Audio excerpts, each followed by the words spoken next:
Simulan na natin ang balitaan. Narito ang malalaki at makabuluhang balita ngayong araw. Headlines. Suspendido ngayong araw ng Martes, June 23, ang klase sa lahat ng mga paaralan sa Tacloban City. Matapos ang nangyaring pamamaril kahapon sa San Jose National High School kung saan 4 ang namatay at may 13 sugatan. Batay sa naunang memo na inisyu ng DepEd, kansilado lamang ang klase sa ilang piliing paaralan.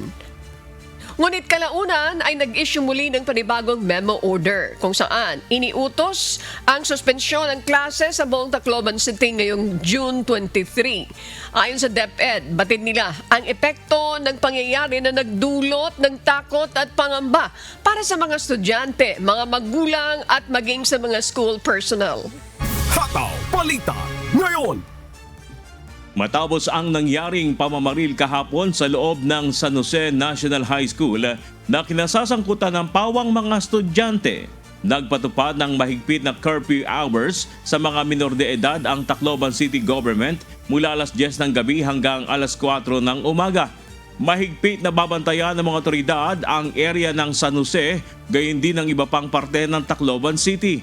Dinagdagan na ang presensya ng mga pulisya sa lugar at nagsasagawa na rin ng mahigpit na pagpapatrolya sa mga pampublikong lugar, kabilang na ang Sangyawan Grounds. Mahigpit na ipinagbabawal ang pagpasok ng mga minor de edad sa Sangyawan Grounds maliban na kung mayroon silang kasamang magulang o guardians. Nakikiusap ang mga lokal na opisyal ng kooperasyon mula sa publiko kasunod ng ipinatutupad na security measures para masiguro ang kapayapaan at kaligtasan ng komunidad. Hataw Balita ngayon. Samantalang nagkaloob naman ng financial assistance at psychosocial support ang Department of Social Welfare and Development o DSWD sa mga biktima na nangyaring pamamaril sa isang paaralan sa Tacloban City kahapon. Batay sa impormasyong ibinahagi ng DSWD, nagabot na sila ng 100,000 pesos na financial assistance sa 9 na mag-aaral na sugatan sa insidente at kasalukuyang nagpapagamot sa mga ospital. Habang ang 4 na iba pang mga estudyante ay bibigyan ng kaukulang intervention sa mga susunod na araw. Tiniyak din ng DSWD ang pagbibigay ng burial assistance sa pamilya ng mga nasawing biktima. Samantala, patuloy din ang pagbibigay ng psychological first aid sa iba pang mga biktima. Magsasagawa rin ang DSWD at CSWDD ng case conference para matukoy ang nararapat na intervention sa 2 batang suspect sa pamamaril. Kalinsabay nito ay inihahanda na rin ang Regional Rehabilitation Center for Youth ng DSWD Region 8 bilang pansamantala nilang matutuluyan habang isinasagawa ang mga kinakailangang proseso. Hataw Balita ngayon. Lumalabas sa inisyal na investigasyon ng pulisya na ang posibleng dahilan ng pamamaril ng 2 estudyante sa loob ng paaralan sa Tacloban City ay bunsod ng paghihiganti dahil sa bullying. Sa ngayon ay nasa kustodiya na ng pulisya ang 2 estudyante sa nangyaring shooting incident sa loob ng San Jose National High School kahapon. Nagpapatuloy pa ang ibayong investigasyon ng pulisya kung saan inaalam ang lahat ng anggulo at motibo sa pamamaril. Hataw Balita ngayon. Na-discovery ng pulisya na pagmamay-ari ng pulis ang isa sa mga baril na ginamit ng estudyante sa shooting incident sa loob ng isang paaralan sa Tacloban City kahapon. Batay sa investigasyon ng pulisya, napag-alaman na pagmamay-ari ng isang policewoman na tiyahin ng bata ang ginamit nitong 9mm na baril. Sinasabing naka-assign ang babaeng pulis sa Police Regional Office, Eastern Visayas, na ngayon ay sumasailalim na sa investigasyon upang matukoy kung paanong nakuha ng menor de edad niyang pamangkin ang baril. Samantala, nakarehistro naman sa isang security agency sa Cebu ang caliber 38 pistol na ginamit ng isa pang estudyante na sangkot sa pamamaril. Lumalabas sa inisyal na investigasyon na na-recover sa crime scene ang nasa 40 empty shells ng mga bala ng baril. Hataw Balita ngayon. Binigyang diin ng Department of Justice na nararapat pairalin ang legal protection at pangangalaga laban sa 2 menor de edad na nasangkot sa shooting incident sa isang paaralan sa Tacloban City kahapon. Samantala, binisita naman ng kinatawan ng Department of Education ang mga naging biktima ng pamamaril. Si Benedict Samson, humahataw. Gumugulong na ang isinasagawang investigasyon ng mga otoridad sa nangyaring pamamaril sa loob ng San Jose National High School sa Tacloban City kahapon ng umaga. Sa kasalukuyan, naaresto na ng pulisya ang 2 menor de edad na sangkot umano sa pamamaril. Sa naturang insidente, 4 na ang kumpirmadong nasawi habang 13 naman ang nasugatan. Kaugnay nito, naglabas ng pahayag ang Department of Justice kung saan inatasan na nila ang Regional Prosecutor sa Eastern Visayas Region para alamin ang mga detalye ng insidente na nangyari mismo sa loob ng eskwelahan sa Tacloban City. At dahil pawang mga menor de edad ang itinuturong nasa likod ng nangyaring pamamaril, binigyang diin ng DOJ na nararapat pa rin na pairalin ang lahat ng legal na proteksyon at pangangalaga na itinatakda ng batas para sa mga batang sangkot sa insidente. Samantala, bumisita na rin kahapon sa Tacloban ang mga kinatawan ng Department of Education Central Office upang kumustahin ang mga estudyante na naapektuhan ng shooting incident. Patuloy din ang pakikipag-ugnayan ng DepEd sa PNP at Department of Social Welfare and Development para maghatid ng kinakailangang tulong sa mga estudyante, guro at kanilang mga pamilya. Sa isang pahayag, sinabi naman ni Education Secretary Sunny Angara na ikinababahala nila ang nangyaring pamamaril sa loob ng San Jose National High School. Mariing ding kinukundina ng kagawaran na naturang insidente at nagpahatid na rin sila ng pakikiramay sa mga nasawi sa pamamaril. Itinuturing din ng ahensya na high alert situation ang pangyayari at nakikipag-ugnayan na rin sila sa mga ahensya ng pamahalaan at pamunuan ng paaralan para masiguro ang kaligtasan at seguridad sa eskwelahan. Benedict Samson, humahataw sa balita ngayon. Humihingi ng hustisya ang magulang ng batang nasawi matapos na mabaril sa loob ng kanilang eskwelahan kahapon sa Tacloban City. Bukod sa mga bata, nais din niyang mapanagot ang mismong may-ari ng mga baril na ginamit sa krimen. May humahataw na balita si Lizelle Nael. Isa si Jeneline Badoria sa mga magulang ng 4 na estudyanteng nasawi sa naganap na pamamaril sa San Jose National High School sa Tacloban City kahapon. 15 anyos lamang ang kanyang anak na babae at isang grade 10 student. Kwento niya, nasa bahay siya nang mabalitaan ng insidente, kaya't nagmamadali siyang nagtungo sa paaralan upang kamustahin ang anak. Sa kanyang pagdating sa eskwelahan, hindi siya makapaniwala na isa ang kanyang anak sa mga nasawi dahil sa pamamaril ng kapwa nito estudyante. Mag-relax lang na ako kay kasari ko diri akong anak may patay ko nung ada. Tapos may nagyakan ni gindescribe it ko purong an buhok tas kaya amo nga nagkuan na ako. Tapos kumadto kami kuan dihap mga ospital ginbiling ko kung bangin la ko madto kuan lang adto akon anak. Din yung Tapos hospital. waray man dito nga tanan nga ospital. Dahil sa trahedyang sinapit ng kanyang anak, humihingi ngayon ng hustisya si Aling Jeneline. Para sa kanya, hindi lamang ang mga estudyanteng namaril ang dapat na managot, kundi pati ang mga may-ari ng baril na ginamit sa insidente. Gusto ko lot at tumakasuhan an tagiyahad to nga mga pusil kay diri adto mahingad tit bata kun waray kudad to nga kun hinot nagkuan adto nga mga pusil hinot tagiyahad to nga mga pusil. Samantala, isa si Raver sa mga estudyanteng nakasaksi sa insidente. Ayon sa kanya, laking gulat niya nang biglang bumunot ng baril ang 2 estudyante at dito na sila nagsimulang mamaril. Nasya na to mawasanay kami kay anak ko sa classmate ko man pumalit bangat ng kantin. Sa tulad na lalaki nakatulad yan yung kantin. Tapos gintingin taman namon niya tapos nagsisinugod niya. Tapos pagtsad, yagin buntan po sila, yagin tuwang ka, tapos kami at dadlagan. Tapos pagkita naman, pagpabuto na niya ang pusil, kuman na kami tuwin, gumuliat na kami, kagawas ka mo kay, anak ko sa masang kayo, kagawas ka mo kay may killer, tapos magawas ka mo kay may namumusil. Sumatulot kami ang guard, naman kami guard.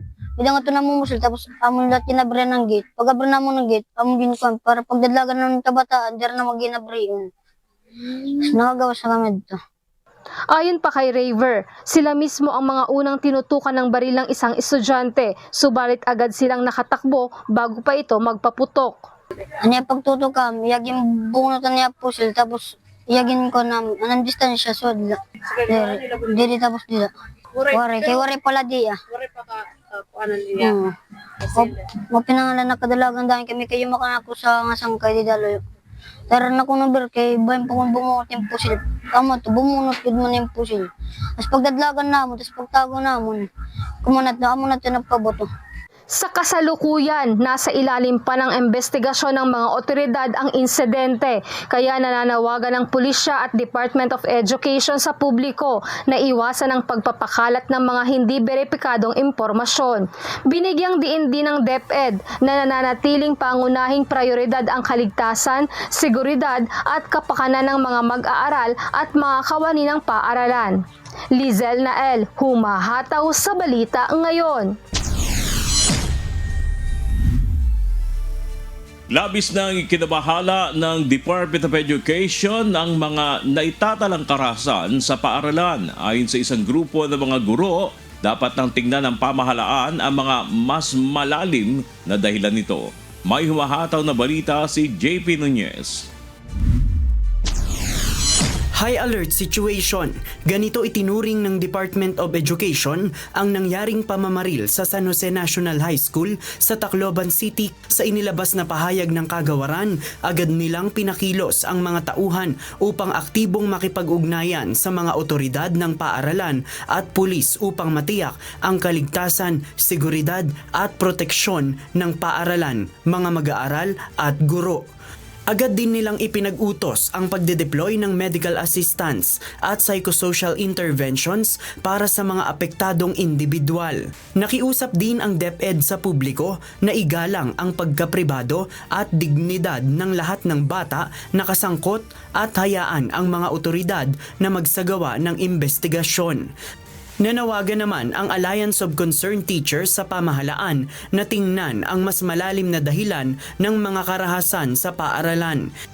Isa na rito ang pagiging overcrowded ng mga classroom na maaaring makadagdag sa pagbaba ng kaligtasan ng mga mag-aaral. JP Nunez, humahataw sa balita ngayon. Ayan yung sinasabi natin.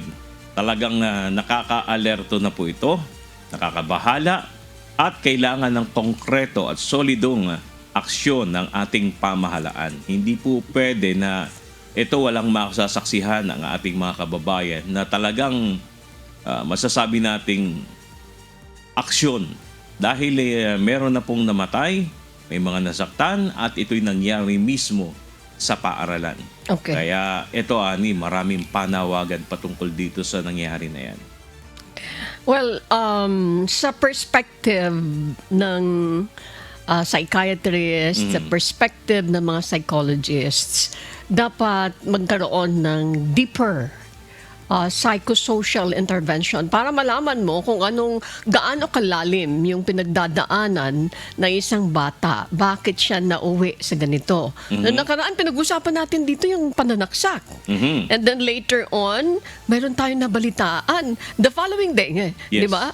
Tungkol naman dun sa pamamaril. Oo, kasi yung sa Cavite, dalawang insidente, magkaiba yun parehas na pananaksak na nangyari sa paaralan. Okay. Ito pamamaril That's correct. Okay. Sabi ng, yung mga behavior ng mga bata, sinasabi sa perspective ng psychiatrist and psychologist, hindi mo itatrato yung bata na bad na siya kasi nasangkot siya sa isang malagim na krimen. Hindi mo siya itatratong ganon. Sa perspective nila, they go deeper. Kailangang ugatin. Bakit siya umabot sa ganong Umabot sitwasyon? sa ganon. Now, sa punto naman ng school safety, sinasabi nila, ito naman, mga taga-Department of Labor. Sa Department of Labor, under the Occupational Safety and Health Standard, mayroon ka dapat programa. Okay? May programa ka sa safety Ng eskwelahan. ng eskwelahan. Okay, kung iisa-isahin natin, siguro i-review nyo yon. Baka na-violate nyo yon. Kasi ultimong gwardya, nire-require ng Department of Labor dapat mag-undergo ka ng training. Okay. Pag pinag-usapan mo doon sa school safety, marami pong mga lituntunin na ipinatutupad as far as school safety is concerned, which is under the Occupational Safety and Health Center under the Department of Labor. Pero ang tanong nga, paano ang security yung ipatutupad sa isang eskwelahan na umaabot ng libo-libo ang pumapasok pagka class opening. Halimbawa, pasukan. Tapos ang gwardiya mo ay isa o dalawa. Okay. Paano ang sistema na gagawin doon? Siguro isa yun sa bagay na tututukon. Kung halimbawa ang isang pribado o pampublikong paaralan, mayroong security guard o bantay. Paano i-screen? Meron ba silang metal detector? May x-ray ba dyan? Kakap-kapan ba? Which is hindi dahil sa dami ng papasok. Baka baga makapasok kung isa-isahin lahat yun, tapos na klase. Mahaba. Dami. Okay. Bernard, kung babasahin ko kung ano yung ipinatutupad ng eskwelahan, dapat ipatupad, mahaba ito. Nakalinya ito eh. Kailangan isasubmit mo ito sa Department of Labor kasi nire-require ito ng Department of Labor. Nakasaad yan doon. Kung ikaw ay wala niyan, maaaring nagba-violate ka. Kaya, ano po yan, stipulated yan.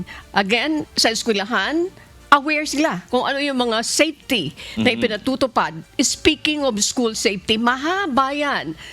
Mahaba yan, kasama na doon, sa loob ng classroom, sa paligid, kasama na po yun. As far as, ulitin ko, school safety is concerned, following the Occupational Safety and Health Standard of the Department of Labor. O siguro reviewin nila yon. Ayan, tama po yun. Kung may nababiolate, siguro i-check din ng Department of Labor. Baka doon tayo pwede mag-umpisa. So kailangan tumulong na rin yung DOLE, hindi lang DepEd. Yeah, i-check nila. Mayroon yung mga schools ba, nagpa-follow sila ng ipinatutupad nyo? Check it. At kung may kulang, dapat matingnan ng DepEd. Kulang kasi kami sa pondo. Dapat ganito ang gawin natin. I-check nyo yan para hindi tayo mauwi sa ganito. But again, ulitin natin, dapat ma-check kung ano ang sitwasyon ng mga bata, maging sa mga magulang. Dapat yung mga magulang alerto din doon sa bahay. Yun nga sinasabi ko, dapat siguro sa panig ng mga mambabatas, ay sila naman ang gumagawa ng batas, dapat pagtuunan nila ito ng pansin. Dahil hindi na ito dapat masundan. Kasi may mga panawagan na baka naman nakaka-impluwensya na rin yung social media sa mga bata. Kaya gaya kasi sa ibang bansa, pinagbabawal mo ng social media access sa mga minors, Ani. Baka naman ang wika isa sa dapat i-consider yon, sabi ng ilang nananawagan. Alam mo, mabuti na banggit mo yon kasi isa sa mga binabanggit na attributable nga din doon sa panonood ng kung ano-ano na hindi napapansin at hindi napupulis. Ibig sabihin, hindi na pagtutuunan ng mga magulang. So it's a good reminder doon sa ating mga nanay, mga guardian, na dapat hands-on sila doon sa kanilang Tama yun. Kasi may mga lumabas na pag-aaral before, Ani. Tayo balita natin before yan. Lalo na yung mga mga violenteng mga games. Ito po ay nakaka-impluwensya sa behavior ng ng isang bata o ng kabataan. I think dapat tama din yung binanggit mong yan kasi magkakaroon ka ng comparison doon sa isang bata na ang pinanunood ay hindi katulad ng pinanunood ng isang bata na mga Educational. Maano siya, mapayapa. Ibig sabihin yung kilos niya hindi katulad ng kilos ng isang bata. I do not know kung naka-witness ka na niyan. Yung batang mahilig malnood ng mga kung ano-anong... Naglalaro ng violent laro. Okay. Alam mo, yung behavior niya, bata pa lang. Aggressive na siya. So mga nanay, mabuti na banggit mo yan para ma-remind natin sila. Again, we will be waiting for the complete result of the investigation. The PNP pumasok na po dyan at sila ay katulong na magsasagawa din ng pagbabantay doon sa mga eskwelahan. So dapat ito tulong-tulong gaya ng binanggit natin, mag-aaral, komunidad at eskwelahan. Okay. Sa ating pagpapatuloy ng Hataw Balita ngayon, binigyan linaw ng Tacloban City Public Information Office na walang katotohanan ang mga kumakalat na screenshots sa sa social media na nagsasabing mayroon pang mga karagdagang mamamaril at may iba pa umanong mga paaralan ang tinatarget ng mga ito. Ayon sa Tacloban City Information Office, layon lamang ng mga nagpapakalat nito na maghasik ng takot at maling impormasyon sa publiko. Muling binigyan din ng LGU na ang pagpapakalat ng mga ganitong hindi verified na balita ay gumagawa lamang ng panic at nagdudulot ng kalituhan sa mga estudyante at maging sa mga magulang. Payo nila sa publiko, maging mapanuri at huwag basta mag-share ng anumang unverified information at magbatay lamang sana sa mga lehitimong sources. Hataw Balita ngayon. Pakiusap naman doon sa mga tao dyan. Please naman, again, refrain from posting, propagating fake news. Kasi, imbes na makalma mo yung mga tao doon, abay nakakatulong ka para magpalala ng sitwasyon. Oo, nakaka-create yan ng panic. Takot, panic sa mga tao doon. So please, we are appealing to those people na ginagawa yung ganito. Imagine, kung may susunod pa na target, yung possibility na yung school na yan, baka magsara pa rin. Please lang po, yun ang ating panawagan. Magke-create ng takot saka ng hindi magandang kaisipan sa ating mga kababayan. Kasi ang sabi ng kumbaga na, ito ay, lalabas kasi noon, may iba pang gagaya. So hindi po dapat ganun. Ang dapat po dito talaga, again, gaya ng panawagan natin, sana yung mga nakatutok na ahensya ng pamahalaan sa mga nagpapakalat ng fake news, ito po yung sampulan nyo din. Ulihin nyo. Oo, trace itong sino mang pasimuno nito dahil hindi biro, lalo na involved ang minor. Sana ito yung mga sampulan na talagang nagpapakalat ng fake news, hindi lang sa mga isyong politikal, kundi pati din yung mga nangyayaring kagaya po nito. That's correct. Kasi tama yung sinabi mo ng mga kabataan, matindi ang implikasyon sa kanila niyan. So again, pumunta lang sila sa mga legit sources. Ayan, tama po yun. Ayan. Ano yung mga legit sources? Siyempre, yung mga government agencies na verified account. That's correct. Yun sa PNP, dahil sila nagkakandak ng investigation, pwede kayong pumunta doon sa legit website nila. At ng ating mga local government units. Correct. DepEd kasama na po dyan. Opo, ayan.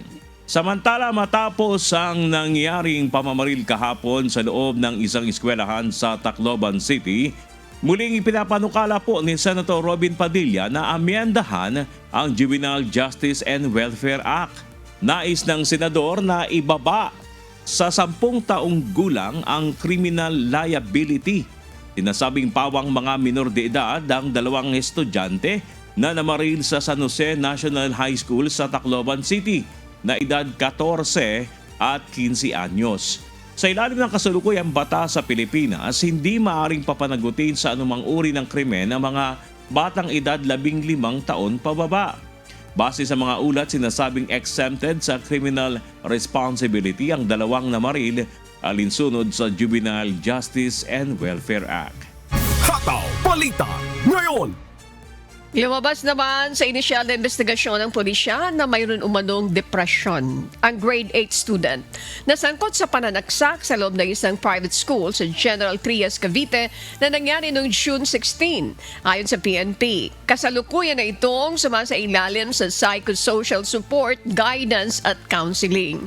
Bagaman hindi pa kumpirmado, sinabi rin ng pulisya na may nakikita silang anggulo ng bullying dahilan kaya nagawa ng estudyante ang pananaksak na ikinasugat ng 7 grade 5 students. There were some reports that it was connected with bullying but it's not yet confirmed. May nakitaan na po ng konting unusual behavior yung ating pong person of interest or yung perpetrator. Sa ngayon ay naka-online classes muna ang private school kung saan naganap ang insidente. Habang inaayos ang mga pagbabago sa seguridad na ipatutupad ng paaralan upang maiwasan na maulit ang kahalintulad na insidente. Hataw Balita ngayon. Papasok muna dito yung mga magulang. Yung anak mo, kung binabantayan mo, Yan. makikita mo yung changes sa kanyang behavior. At dapat kasi mayroong regular na komunikasyon, pakikipag-usap dun sa mga anak. Correct. So, yan ang ibig sabihin na kung ikaw hands-on, makikita mo kung nababago yung behavior ng anak mo. So that is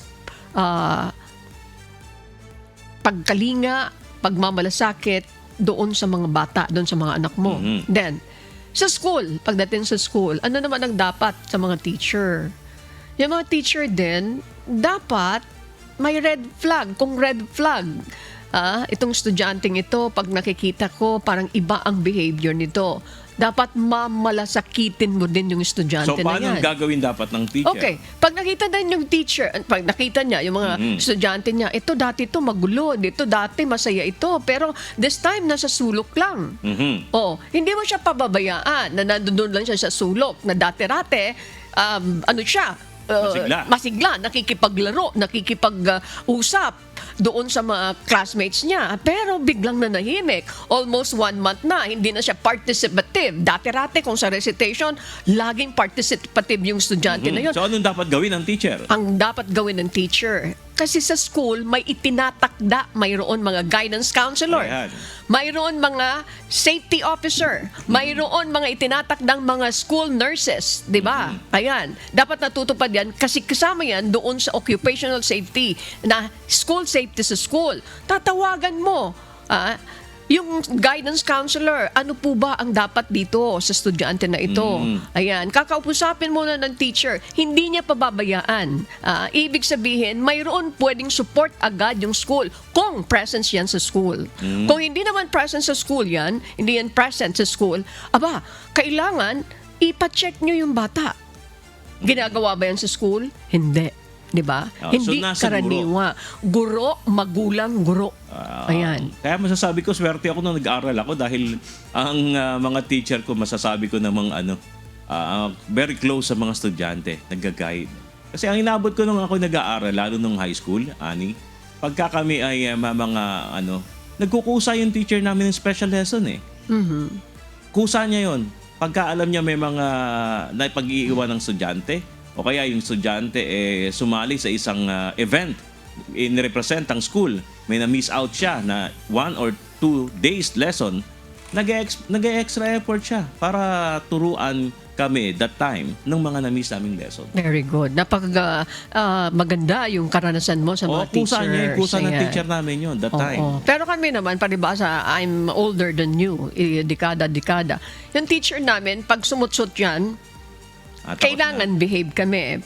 Pag lumaki yung mata ng teacher, palibasa, ganun din yung training sa bahay, behave na yung mga estudyante. So far, wala akong nabalitaan na mayroon nag-suicide, mayroon nagpakamatay, mga ganyan. They're all, achievers. Sa madaling salita, kahit mahirap, ibig sabihin, talagang malaking bagay yung pagkalinga ng nanay na maging hands-on, and of course, yung mga cooperative teachers. Ayan. Sana ay masolusyonan pa ito. Samantala, sa gitna po ng pagdami ng mga viral na content kung saan makikita ang mga bata sa social media, nanawagan po ngayon ang Council for the Welfare of Children o CWC sa publiko na maging maingat at responsable ang publiko sa pagpo-post online. Paalala ng ahensya, hindi dapat na maisantabi ang kaligtasan at kapakanan ng mga bata kapalit ng atensyon sa social media. May humahataw na balita si Mia Alonso. Mula sa mga vlog, live streaming at iba't ibang content creation sa social media, lalong dumarami ang mga batang nakikita sa mga digital platform. Kilala ang ilan sa mga bata sa mga content na mga cute na reaksyon, kulitan moments at hataw na sayaw na madalas kinagigiliwan ng mga netizen. Siyempre po, parang ang saya kasi, di ba, sila sa mga magulang nila. Tapos, ang dami ko din pong maliliit, kaya parang, lang ako. Sa akin po kasi, para sa akin, pag mga ganyan na po kalaki, siguro pwede na. Marami din. Ako napapanood ng mga good vibes ng mga sanggol lang. Lalo na ngayon, kakababy ako. Habang ang ilan naman ay nagiging trending sa pranks at mga nauusong challenge. Gayunman, kasabay ng patuloy na paglawak ng presensya nila online, dumarami rin ang mga panganib na maaari nilang kaharapin. Kaya may ilang magulang na naniniwalang dapat mas maging maingat o limitado ang dapat na exposure ng mga bata sa social media upang masiguro ang kanilang kapakanan at kaligtasan. Para sa akin, hindi. Kasi nagsilaki naman po yung mga bata na hindi naman talaga sila na-expose sa ganun, sa mga social media. At saka, magiging cause na rin siya ng kapahamakan nila. Depende sa content. Yun. Kung maganda naman, why not? Diba? May mga content kasi na is not allowed to kids to social media. For security na rin ng baby. Dahil dito, muling nagpaalala ang Council for the Welfare of Children o CWC na dapat unahing protektahan ang dignidad, kaligtasan at kapakanan ng mga bata sa anumang uri ng media exposure at content creation. Sa inilabas na pahayag ng CWC, binigyan diin ito na bagamat may karapatan ang mga bata na makilahok at magpahayag ng kanilang sarili, may obligasyon ang mga nakatatanda na siguruhing ligtas, angkop at mapoprotektahan ang karapatan at kapakanan ng mga kabataan. Lalo pa ngayon na patuloy ang pagdami ng mga insidente ng online at offline bullying sa mga bata. Binigyang diin ng CWC na hindi dapat makaranas ang mga kabataan ng anumang uri ng harassment, cyberbullying at hate speech dahil maaari itong magkaroon ng negatibong epekto sa kanilang development, mental health at sense of security. As of today, wala pa akong alam na regulation ng DOLE na sinasaklawan naman yung vlogging at saka yung pag-create ng content sa social media or sa internet. Yan po ay siguro isa sa mga gray areas pa ngayon na currently pinag-aaralan po ito ng DOLE and siguro we will work with DOLE para magkaroon ng regulation dito. Maaari itong may mga na-exploit din na bata dito. No? Paalala ng CWC, mas importante pa rin ang pagsaalang-alang ng karapatan at kapakanan ng mga kabataan kaysa sa pagkakaroon ng mataas na views, engagement o atensyon sa social media. Siguro ito ay isa sa mga idudulog namin kay Secretary Francis Tolentino and perhaps DOLE can issue a regulation at the soonest possible time po. Mia Alonso, humahataw sa Balita Ngayon. Sa iba pang balita, lalo pang lumakas at ngayon ay nasa super typhoon category na ang Bagyong Francisco na binabantayan naman ng Pag-asa. Batay sa huling tropical cyclone bulletin, huling namataan ang sentro ng super typhoon Francisco sa layong 440 kilometers silangan ng Tuguegarao City sa Cagayan. Taglay nito ang lakas ng hangin na aabot naman sa 185 kilometers per hour at pagbugso na 230 kilometers per hour. Kumikilos ito sa direksyong Pakanluran, Hilagang Kanluran sa bilis na 15 kilometers per hour. Sa ngayon ay nakataas na ang Tropical Cyclone Wind Signal number 1 sa Batanes, northeastern portion ng Cagayan, kabilang na ang Gonzaga at Santa Ana. Pati na ang silangang bahagi ng Babuyan Island. Mamaya, antabayan na natin ang update ng Pag-asa hinggil sa Super Typhoon Francisco. Target ng Department of Energy na mabawasan ng mga grid alerts sa Visayas sa loob ng isang buwan. Inihayagree ng ahensya na susuportahan nila kung magdedeklara ng energy emergency ang mga lokal na pamahalaan sa Visayas. Si Asher Gadawan Jr. humahataw. Nalagpasan na ng bansa ang pinakamataas na konsumo ng kuryente ngayong taon ayon sa Department of Energy o DOE. Ito ay matapos ang panahon ng tag-init kung saan karaniwang tumataas ang konsumo ng kuryente habang nagsisimula ng lumamig ang klima sa pagpasok ng tag-ulan. Sa kabila nito, madalas pa rin na isinasailalim sa yellow alert ang Visayas grid, bunsod ng manipis na supply ng kuryente sa rehiyon. Paliwanag ng DOE, bagsak pa rin ang 3 malalaking power plants na nagsusupply ng kuryente sa Visayas. Ayon kay Energy Secretary Sharon Garin, tinatrabaho na nila ang pagtugon sa problema ng supply ng kuryente sa Visayas region. We have to deliver some deliverables. Within 1 month, kailangan maayos na yan or at least mabawasan na yung red at yellow alert. We are at work with that. We're working with NGCP, ERC, NEA, and some of the companies that are able to bring in new power to Visayas within the next month. Upang matugunan ang paulit-ulit na grid alerts, hinihiling na rin ng mga local government unit o LGU sa Visayas ang mas pinalawig na emergency powers o localized declaration ng energy emergency. we do understand na marami po talagang yellow tsaka red alert, and it is affecting hindi lang po sa pati po ang households natin, day-to-day lives of our consumers. So, kung sa palagay po ng local government makakatulong pag-declare ng energy emergency or emergency powers nila, then we can support that activity. Pero depende po yan kung anong assessment po ng LGU. Ayon sa DOE, nagbigay na ng katiyakan ang isa sa 3 malalaking coal plants sa Visayas Grid sa kanilang pagbabalik operasyon upang makapag-supply ng kuryente simula sa July 6, habang ang 2 pang planta ay nakaschedule na rin na magbalik operasyon sa pagtatapos ng Agosto. Asher Cadapan Jr. humahataw sa balita ngayon. Sa pagpapatuloy, naghataw balita ngayon, abiso sa mga motorista. Ipatutupad na po simula ngayong araw na mga kumpanya ng langis ang bedtime rollback sa presyo ng mga produktong petrolyo. Batay sa anunsyo ng Department of Energy, bababa ng nasa 3 pesos and 90 centavos hanggang 5 pesos and 90 centavos ang kada litro ng diesel.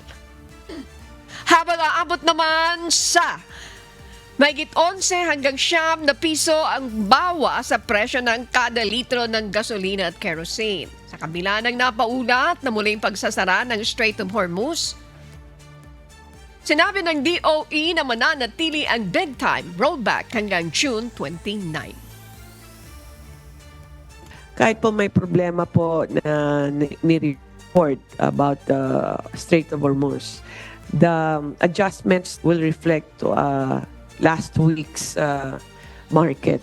So, kung may mangyari man, hindi po dapat may iba ang presyo from Tuesday to Monday next week.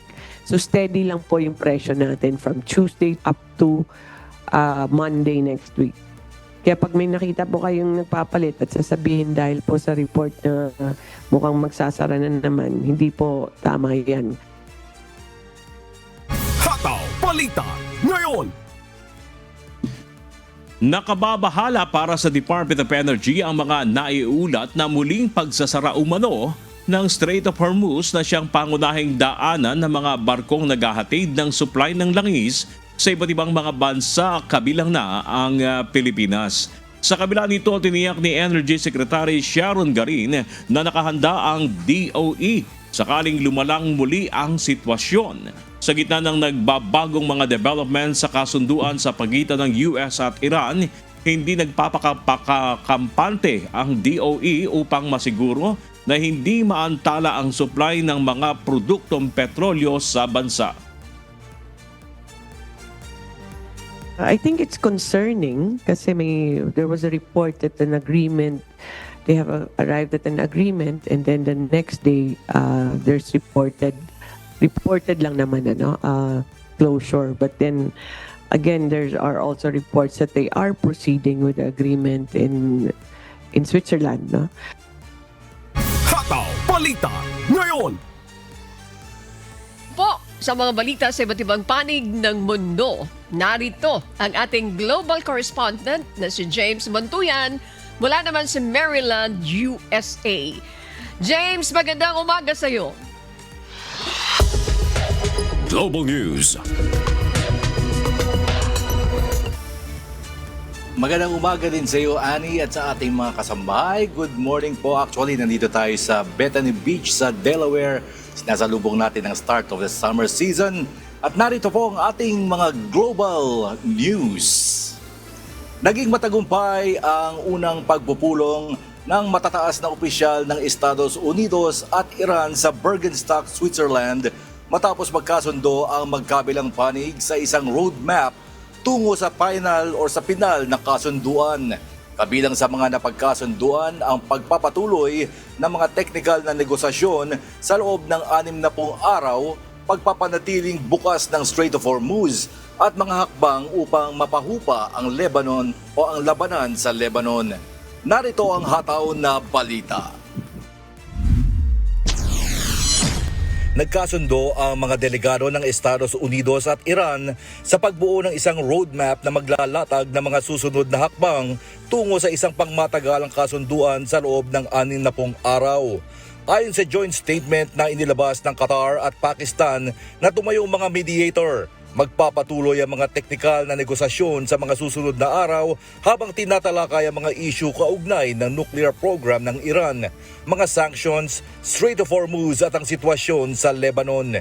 Ayon kay US Vice President J.D. Vance, 4 na mahalagang punto ang nakamit sa unang round ng pag-uusap ng mga kinatawan ng parehong bansa sa Bergenstock sa Switzerland noong linggo.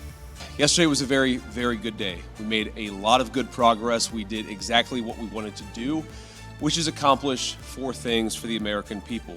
Isa sa mga pinakamahalagang napagkasunduan ang pagbuo ng isang mekanismo upang panatilihing bukas ang Strait of Hormuz. Nakasaad sa paunang kasunduan na mananatiling bukas ang nasabing daanan upang maiwasan ang pagkaantala ng supply ng enerhiya at panibagong pagtaas ng presyo ng langis sa buong mundo. First, we wanted to build a mechanism for keeping the Strait of Hormuz open. It is open, but we also wanted to make sure that we actually set up the coordination mechanism so that we could demine the Straits of Hormuz, so that when there are the conflicts that inevitably come up, we can make sure we work through them rather than that leading to escalation. Kabilang din sa mga napagkasunduan ang pagbuo ng isang communication channel sa pagitan ng magkabilang panig upang agad matugunan ang mga insidenteng maaaring magpalala ng tensyon sa rehiyon. Isa sa mga sentro ng pag-uusap ang patuloy na labanan sa pagitan ng Israel at Hezbollah sa Lebanon. Nagkasundo ang magkabilang panig na magtatatag ng isang de-confliction mechanism upang maiwasan ang mga insidenteng maaaring magpasiklab ng mas malawak na digmaan. We also wanted to build a mechanism, a similar mechanism, for deconfliction for the regional ceasefire. We wanted to make sure that we had the proper coordination set up so that if there is shooting, if Hezbollah fires at Israel or if Israel responds, if there are other conflicts that arise in the region, we're actually talking to each other and figuring out how to stop the shooting, how to make the region safer, our allies and everybody else. We set that up as well. Ayon sa mga mediator, mahalaga ang nasabing hakbang upang mapanatili ang tigil putukan sa Lebanon habang nagpapatuloy ang mas malawak na negosasyon sa pagitan ng Washington at Tehran. Malaking pag-usad din ang naganap sa usapin ng nuclear program ng Iran. Inihayag ni Vance na pumayag ang Tehran na muling papasukin ang mga inspektor ng International Atomic Energy Agency o IAEA bilang bahagi ng mga hakbang sa pagpapalakas ng transparency at pagtitiwala sa pagitan ng magkabilang panig. The Iranians have agreed to invite IAEA inspectors back into their country. That is a major milestone for the American people and the first step in permanently denuclearizing or permanently ending a nuclear weapons program in Iran. Tatalakayin sa mga susunod na negosasyon ang mas detalyadong mga usapin tungkol sa nuclear activities ng Iran. Samantala, nilinaw ni Vance na hindi totoo ang mga ulat na umano'y naantala o uminit ang pag-uusap dahil sa mga pahayag ni US President Donald Trump tungkol sa Strait of Hormuz. No, they didn't throw a wrench in the system. The thing with the Iranians, yes, they did threaten to walk out, or at least there were social media threats that they would walk out. But we were negotiating well past 1 a.m. yesterday, so they didn't walk out. Bago ang negosasyon, muling nagbabala si Trump sa Iran na dapat itigil nito ang pagsuporta sa mga armadong grupong kaalyado nito sa Lebanon at sa iba pang bahagi ng rehiyon. Sa kabila nito, nagpatuloy ang pag-uusap at nabuo ang mga bagong mekanismo para sa koordinasyon ng magkabilang panig. Bilang bahagi ng roadmap, magpapatuloy ang mga teknikal na negosasyon sa ilalim ng pangangasiwa ng mga kinatawan ng Estados Unidos, Iran, Qatar at Pakistan. The final thing that we wanted to accomplish, which is actually set up the process for the technical negotiations that will follow. Our teams working with the Iranians, the Qataris, and the Pakistanis made great progress yesterday. They will continue to work at the technical level with the teams here in Bergenstock, and then those technical negotiations are going to continue over the weeks and days to come. Ayon kay Vance, hindi pa ito ang pangwakas na kasunduan, ngunit mahalagang hakbang ito tungo sa mas malawak at pangmatagalang kapayapaan sa gitnang silangan. we laid a very good foundation for a successful final deal. The final deal is the house. We set the foundation. We haven't built the house, but we've laid a successful foundation to get to a good place for the American people. Sa panig naman ng Iran, inilarawan ni Foreign Minister Syed Abbas Araghchi ang pagpupulong bilang isang mahalagang pag-usad sa pagtatapos ng tensyon sa rehiyon. Ayon kay Araghchi, magiging unang malaking pagsubok sa mga napagkasunduan ang pagpapatupad ng deconfliction cell na nilalayong maiwasan ang panibagong paglala ng labanan sa pagitan ng Israel at Hezbollah sa Lebanon. Binanggit din ito ang malaking pag-usad sa mga usapin kaugnay ng pagpapatuloy ng oil exports ng Iran, pagpapalaya ng mga naka-freeze na asset nito sa ibang bansa at mga planong pang-reconstruction at pagpapaunlad ng ekonomiya. Samantala, nagpasalamat si Pakistan Prime Minister Shehbaz Sharif sa magkabilang panig sa matagumpay na pagpupulong. Gayon din sa Qatar government na naging mediator at sa Swiss government na nag-facilitate ng pag-uusap. Nagpahayag din ito ng buong suporta sa pagpapatuloy ng negosasyon hanggang sa makamit ang pangmatagalang kapayapaan sa rehiyon. James Bontuyan, humahataw sa balita ngayon.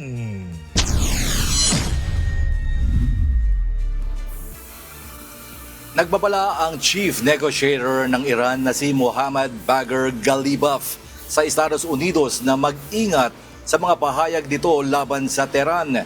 Ayon kay Ghalibaf, handa ang armadong puwersa ng Iran na tumugon sakaling may bagong pag-atake o pagbabanta mula sa US. Sagot ito ng Iran sa naging babala ni US President Donald Trump na muling aatakihin ng Washington ng Tehran kung hindi nito ititigil ang mga pagsuporta sa Hezbollah sa Lebanon. Ginawa ni Trump ang pahayag habang nasa Switzerland ang kinatawan ng dalawang bansa noong linggo sa pagsisimula ng 60 araw na negosasyon para makabuo ng pangmatagalang kapayapaan sa gitnang silangan. Pinagtanggol naman ni US Vice President J.D. Vance ang naging pahayag ng Pangulo. You can't expect the President of the United States not to respond and not to correct the record.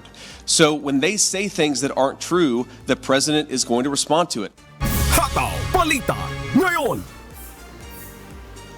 13 ang nasawi habang 66 naman ang nasugatan matapos ang pagsabog sa isang gas facility sa Ras Laffan Industrial City sa Qatar. Sa kabila nito, tiniyak ng mga otoridad na hindi maapektuhan ng insidente ang LNG exports ng bansa. May hataw na balita si Noel Poliarco. Kinumpirma ng pamahalaan ng Qatar ang pagkasawi ng 13 individual at pagkasugat ng 66 pa matapos ang pagsabog sa Barzan Gas Facility sa Ras Laffan Industry City noong linggo ng gabi. Ayon kay Qatar Energy Minister Saad Al-Kaabi, ang lahat ng nasawi ay mga manggagawang mula sa India at Pakistan. Patuloy namang ginagamot ang mga nasugatan bunsod ng insidente. Naganap ang pagsabog habang isinasagawa ang pagbabalik operasyon ng pasilidad na matagal nang nahinto dahil sa mga repair at maintenance work. Ang Ras Laffan Industry City ang pinakamalaking liquefied natural gas o LNG export hub sa buong mundo at nagsusupply ng halos 20% ng pandaigdigang LNG market. Sa paunang investigasyon, sinabi ng mga otoridad na isang technical malfunction ang posibleng sanhi ng pagsabog. أود أن أؤكد هنا أن ما حصل هو حادث وليس عمل تخريبي أو عدائي. Nauna nang napinsala ang ilang pasilidad sa Ras Laffan sa kasagsagan ng digmaan sa pagitan ng Iran at ng Estados Unidos at Israel noong Marso. Dahil dito, pansamantalang itinigil ng Qatar ang ilang operasyon sa LNG export terminal habang isinasagawa ang mga kinakailangang pagkukumpuni. Nagdulot ng pangamba ang insidente sa mga bansang umaasa sa supply ng LNG mula sa Qatar, kabilang ang China, South Korea, Italy at Belgium. Gayunman, tiniyak ng pamahalaan na hindi maaantala ang export ng LNG sa world market. وأود أن أشير هنا أن منشآت الغاز الطبيعي المسال التابعة لقطر للطاقة وميناء رأس لفان وغيرها من العمليات اللوجستية لم تتأثر نتيجة لهذا الانفجار والحريق ولن يؤثر هذا الحادث على تصديرنا للغاز الطبيعي المسال. Ayon sa Qatar Energy, agad na rumisponde ang mga emergency team at napigilan ang pagkalat ng sunog ilang oras matapos ang pagsabog. Patuloy naman ang masusing investigasyon upang matukoy ang eksaktong sanhi ng insidente at maiwasan na maulit pa ito sa hinaharap. Samantala, nakikipag-ugnayan na ang mga embassy ng India at Pakistan sa mga otoridad ng Qatar upang magbigay ng tulong sa mga pamilya ng mga nasawi at nasugatang manggagawa. Noel Polyarco, humahataw sa balita ngayon.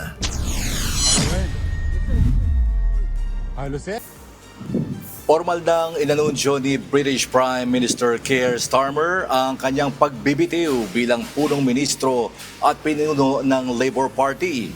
Ayon kay Starmer, ang kawalang tiwala sa kanyang pamumuno ng mga mambabatas ng partido ang nagtulak para bakantihin nito ang posisyon. May hataw na balita si Jack De Ocampo. Nagbitiw na sa pwesto si British Prime Minister Keir Starmer at nakatakdang palitan ng bagong leader bago magbalik sesyon ang parlamento sa Setyembre. Sa kanyang talumpati sa Downing Street, inamin ni Starmer na hindi na siya ang nakikitang pinakaaangkop na mamuno sa Labour Party sa susunod na halalan. The question my party is asking now is whether I am best placed to lead us into the next general election. I have heard the answer of my parliamentary party to that question, and I accept that answer with good grace. Ayon kay Starmer, ang desisyong umalis sa pwesto ay bunga ng kanyang pagmamahal sa Britain at para sa ikabubuti ng bansa. Naipaalam na rin aniya kay King Charles ang kanyang desisyon na magbitiw sa pwesto. Every decision I've taken has been about putting the country I love first. That is why I will resign as leader of the Labour Party. I have spoken to His Majesty the King to inform him of my decision. Wala pang 2 taon matapos manalo sa isang landslide election victory noong 2024. Naharap na si Starmer sa matinding kritisismo mula sa sarili niyang partido dahil sa pagbagsak ng popularidad ng pamahalaan at mahinang resulta sa mga kamakailang halalan. Sa kabila ng kanyang pagbitiw, ipinagmalaki ni Starmer ang mga nagawa ng kanyang pamahalaan sa loob ng halos 2 taon sa pwesto. An economy that is stronger, growing faster than our peers, wages rising faster than inflation in every single month since we came to power. Binanggit din niya ang mga reforma sa employment rights, pagbabawas sa child poverty, pagtaas ng gastusin sa depensa at pagpapalakas ng ugnayan ng Britain sa mga kaalyadong bansa. Inihayag ni Starmer na mananatili siyang bilang Prime Minister hanggang makumpleto ang leadership contest. Magbubukas ang nominasyon para sa mga nagnanais pumalit sa kanya sa July 9 at inaasahang makakapili ng bagong leader bago ang summer recess ng parlamento. I will remain in post as Prime Minister until the contest is complete. And I will do everything I can to ensure an orderly handover of power. I will also give my successor my full and unequivocal support, knowing that they will inherit a Britain that is far stronger and fairer than the one I inherited 2 years ago. Sa ngayon, itinuturing na pinakamalakas na kandidato na papalit kay Starmer si Andy Burnham matapos makuha ang suporta ng ilang mataas na opisyal ng Labour Party. Nagpahayag na rin si Burnham ng kanyang intensyong sumali sa leadership contest at sinabing nakatuon siya sa pagpapasigla ng ekonomiya, pagpapababa ng gastusin sa pamumuhay at pagpapabuti ng mga serbisyong pampubliko. Sa huling bahagi ng kanyang talumpati, nagpasalamat si Starmer sa kanyang mga taga-suporta na naging katuwang sa serbisyo sa loob ng 6 na taon sa politika. Wala pang inihahayag na ibang plano sa politika si Starmer pagbaba sa pwesto at inaasahang ilalaan muna ang oras sa kaniyang pamilya. Jack De Ocampo, humahataw sa balita ngayon.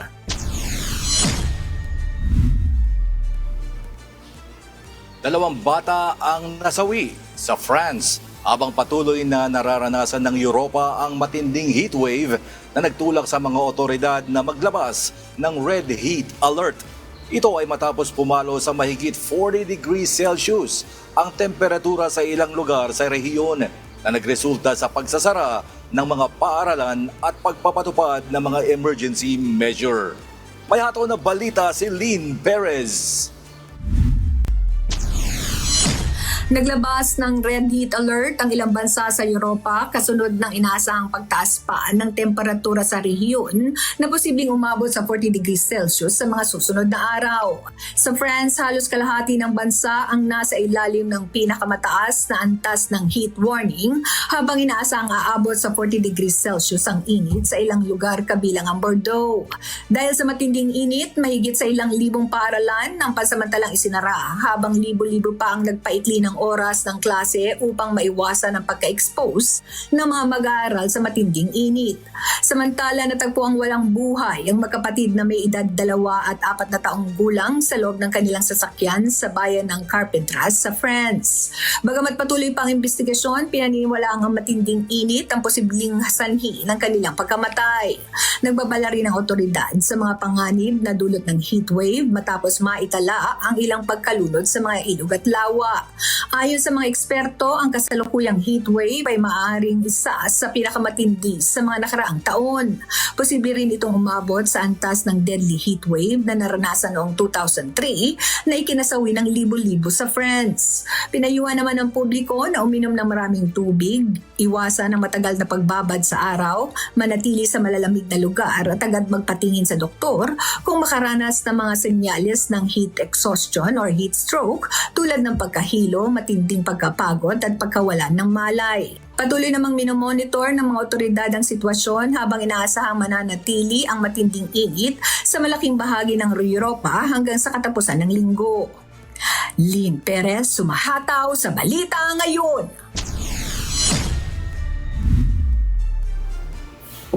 Pansamantalang isinara ng mga otoridad ng Russia ang 4 na paliparan sa Moscow matapos maharang ang maraming drone na papalapit sa lungsod. Ayon kay Moscow Mayor Sergei Sobyanin, nasira o napabagsak ng Russia ang 59 na drone bago pa man ito nakarating o makarating sa kabisera. Hindi tinukoy ng mga opisyal kung saan nagmula ang mga drone. Bagamat madalas maglunsad ang Ukraine ng mga ganitong pag-atake bilang ganti sa pagbobomba ng Russia. Muling binuksan ang mga paliparan pagkaraan ng ilang oras matapos ideklarang ligtas na ang sitwasyon. Hataw Balita Ngayon. Sinimulan na ng Taiwan ang 5 araw na combat readiness exercises nito bilang paghahanda sa posibleng pag-atake mula sa China. Tatagal ang pagsasanay hanggang Biyernes bilang bahagi ng taunang Joint Operations Training ng hukbong sandatahan ng Taiwan. Layunin ng military exercises na mapabilis ang deployment ng mga puwersa at mapatibay ang kanilang kakayahang lumipat mula sa peacetime patungo sa wartime operations. Patuloy na pinalalakas ng Taiwan ang depensa nito habang nananatili ang banta ng China na nag-aangkin sa isla bilang bahagi ng kanilang teritoryo. Hataw Balita Ngayon. Umabot na sa 15 ang kumpirmadong kaso ng New World Screwworm dito sa Estados Unidos matapos makapagtala ng 3 bagong infeksyon sa Texas. Ang screwworm ay isang parasitic fly na nangangagat o kumakain ng warm-blooded animals na posible magdulot ng pagkamatay ng mga ito. Maaari nitong maapektuhan ang mga baka, tupa, kambing, alagang hayop at ilang uri ng wildlife at sa bihirang pagkakataon, maging ang mga tao.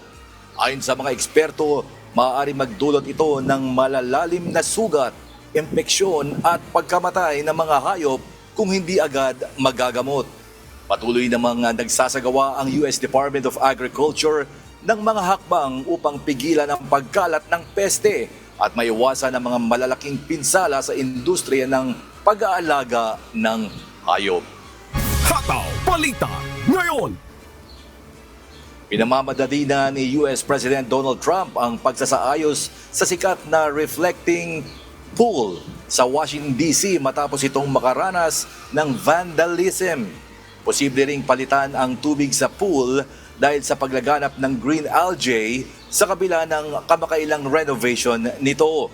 Una nang sinabi ng US President na nasira ang ilang bahagi ng pool dahil sa umano'y vandalism, kung saan ilang individual na ang naaresto ng mga otoridad. Babala ni Trump, posibleng maharap sa 10 taong pagkakakulong ang mapapatunayang sadyang sumisira ng mga katulad na infrastruktura. Patuloy namang binabantayan ang kalidad ng tubig habang nagsasagawa ng paglilinis at pag-aayos sa nasabing landmark. Bahagi rin ng hakbang na ito ng paghahanda ng Estados Unidos para sa pagdiriwang na ika-250 anibersaryo ng kanilang kalayaan sa July 4. Hataw Balita ngayon. At yan po mga kababayan, ang mga balita mula sa iba't ibang panig ng mundo. Mula dito sa Bethany Beach sa Delaware, USA, ako si James Bontuyan. Magandang araw po sa ating lahat. National News. Kapwa, naniniwala ang prosecution at defense teams na hindi sapat ang 3 buwang paglilitis kay Vice President Sara Duterte. Samantala, muli namang iginiit ng prosecution na tiwala sila sa Senate Impeachment Court sino man ang maging presiding officer. May hataw na balita si Rosalie Cos. Sa dami ng mga ebidensya at testigong nais ipresenta ng House Prosecution at Defense Teams para sa impeachment trial kay Vice President Sara Duterte, hindi sapat ang 3 buwang paglilitis. Ayon sa House Prosecution Panel, humihiling sila ng 62 trial dates sa Senate Impeachment Court. 30 trial dates naman ang para sa defense team ni VP Duterte. If I will consider the number of witnesses and exhibits of both parties, mukhang hindi kakayanin ng hanggang September lang. But nevertheless, the number of trial dates for the prosecution and the defense is subject to the discretion of the impeachment court. So it will be the impeachment court who will have the final say kung ilan ang trial dates na ipagkakaloob sa prosecution, in the same way kung ilan ang trial dates na ipagkakaloob sa depensa. 3 months is a bit tight, no? But so we agree on that point. Tingnan lang po namin. I think both sides naman po, talagang we're trying to speed things up. We're trying to expedite everything. Wala namang gustong tumagal ito. But again, hindi rin pwedeng madaliin. Samantala, sa gitna pa rin ang issue ng magiging presiding officer ng Senate Impeachment Court pag nag-umpisa na ang paglilitis kay VP Duterte, nananatili ang posisyon ng House Prosecution Panel. Sino man ang presiding officer, tiwala pa rin ang prosekusyon sa impeachment court. So regardless of whether it is SP Win Gatchalian or Senator Win Escudero, Senator Cheese Escudero, who will be presiding the impeachment trial, the position is expressing at most faith and confidence to the impeachment court. Para naman sa defense team, internal issue na ng Senado kung sino ang magiging presiding officer ng impeachment court. Pero nakamatiyag pa rin ang depensa ayon kay Attorney Poa. It's something that is internal to the Senate. So sa ngayon, kung sino man ang presiding officer, we will see first. No? Titingnan namin kung meron bang paglabag sa konstitusyon o sa kung anong mga batas. May mga ulat na napipisil ng mayoryang maging presiding officer si dating Senate President Cheese Escudero. Pero ayon kay Senate President Sherwin Gatchalian, kinakailangan pang talakayin ito ng buong Senado. Rosalie Cos, sumahataw sa balita ngayon. Posible pa rin tumanggap ng karagdagang mga testigo kahit magsimula na ang impeachment trial kay Vice President Sara Duterte. Ngunit ayon sa Clerk of Court, base pa rin ito sa reservation na pinahihintulutan ng korte. May umahataw na balita si Jed Neresina.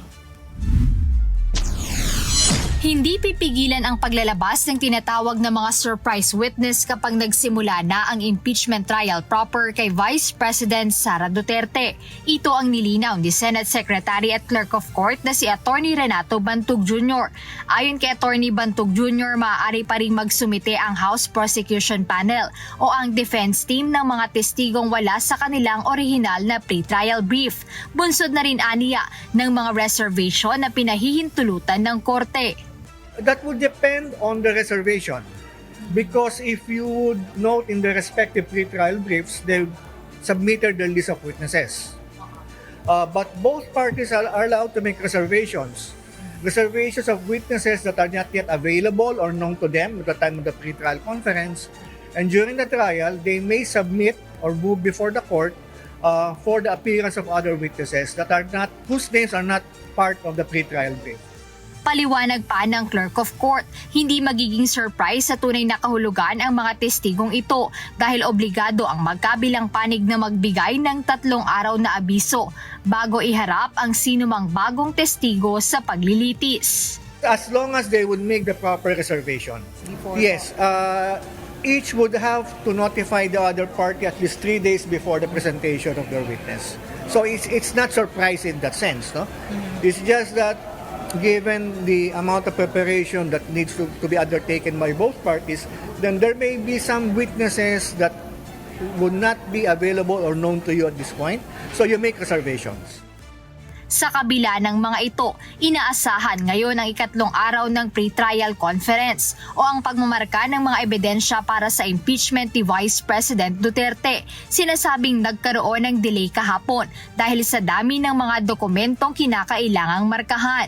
Gayunpaman, kumpiyansa ang Senate Secretary na matatapos ito ngayong araw upang maayos o maasikaso na rin nila ang pre-trial order sa Huwebes, June 25 at hindi maantala ang trial proper na nakatakda naman sa July 6. Jed Neresina, humahataw sa balita ngayon. Samantala, wala pa ring pinal na desisyon ang impeachment court sa kung sino ang tatayong presiding officer oras na magsimula na ang trial proper. Ngunit hindi inaalis ng isang senador mula sa minorya ang posibilidad ng kanilang pagtutol sakaling palitan ng Senate President sa pagiging presiding officer. Si Jed Neresina, humahataw. Posibleng maging isang issue kung papalitan si Senate President Sherwin Gatchalian bilang presiding officer kapag nagsimula na ang impeachment trial proper ni Vice President Sara Duterte. Ito ang inihayag ni Senator Robin Padilla nang hinga ng reaksyon kung ano ang kanyang palagay kapag nagtalaga ng ibang presiding officer sa mismong pagsisimula ng paglilitis. Siguro ang dapat natin tanungin kung papayag ba si Win, si SP Win. Kasi sa konstitusyon, ang nakalagay doon, ang dapat mag-preside, ang Senate President. Siguro, napakalaking parang issue yan para kay Win, para siya ay palitan sa oras na yon. Ang konstitusyon malinaw na siya dapat. Bukod dito, hindi sinasantabi ni Senator Padilla na magpapahayag ang minority senators ng pagtutol kung ihahalal sa nabanggit na posisyon si Senator Francis Cheese Escudero. Kailangan namin yung opposition bilang kami ay minorya. Bilang kami, trabaho namin yun. Yung mga alam namin na, teka muna, parang wala yata sa konstitusyon yan. Kailangan namin pag-usapan yan. Hindi ibig sabihin nag-aaway kami. Yun po ang trabaho ng minorya. I-check namin, check and balance namin yung majority. Gayunpaman sinabi ng senador na tila kabaliktaran ang mangyayari kung ganito ang gagawin ng mayorya kay Senate President Gatchalian. Dapat yung majority, ini-encourage nila dapat si SP Win. Hindi nila, para sa akin, didegrade yung tao. Si SP Win ang mag-resign. Kasi yun ang nasa konstitusyon. Malinaw ang nasa konstitusyon na kapag ka-presidente, yung Chief Justice. Kapag kapababa, yung Senate President.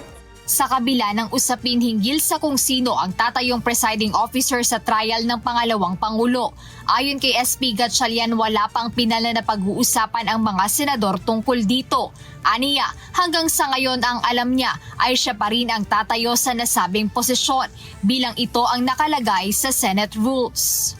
Jed Neresina, humahataw sa balita ngayon. Naharap ngayon sa kasong graft ang mga suspendidong opisyal ng Minglanilla, Cebu. Ito'y matapos na makitaan ng ombudsman ng sapat na basehan upang masampahan ang kaso kaugnay ng pagtanggi ng mga ito sa isang rehabilitation plan na inendorso ng mga environmental agency ng gobyerno. May humahataw na balita si Evan Alvarez. Nahaharap ngayon sa kasong graft ang mga suspendidong local government official ng Minglanilla, Cebu. Kabilang dito si Mayor Rajiv Enad, Vice Mayor Elenito Peña, 10 miyembro ng Sangguniang Bayan at maging ang Municipal Administrator. Ayon sa Ombudsman, kinasuhan nila ang mga ito sa Regional Trial Court sa Naga City, Cebu, kaugnay ng paulit-ulit umanong pagtanggi na maaprubahan ang rehabilitation plan matapos ang mga report na nabibitak ang tuktok ng isang quarry site na maaaring magdulot ng panganib.